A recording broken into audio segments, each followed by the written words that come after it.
అయిన అబీగయలుతో ఇట్లెనెను, అమ్మా, దావీదు అరణ్యంలో నుండి మన యజమానుని కుశల ప్రశ్నలు అడుగుటకై దూతలను పంపించగా అతడు వారితో కఠినముగా మాట్లాడెను. అయితే ఆ మనుషులు మాకెంతో ఉపకారము చేసి ఉన్నారు.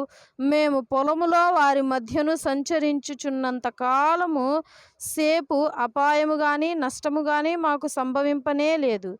మేము గొర్రెలను కాయుచున్నంతసేపు వారు రాత్రింబగళ్ళు మా చుట్టూ ప్రకారముగా ఉండిరి. అయితే మా యజమానునికి అతని ఇంటి వారందరికీ వారు కీడు చేయ నిశ్చయించి ఉన్నారు గనుక ఇప్పుడు నీవు లేచి చేయదలసినదంతా చేసి బహు జాగ్రత్తగా ఆలోచించు. మన యజమానుడు ఏమనుంది? ఎలాంటి వాడంట? మన యజమానుడు జస్ట్ పనికి మాలినవాడా? ముందేముంది? మన యజమానుడు బహు పనికి మాలిన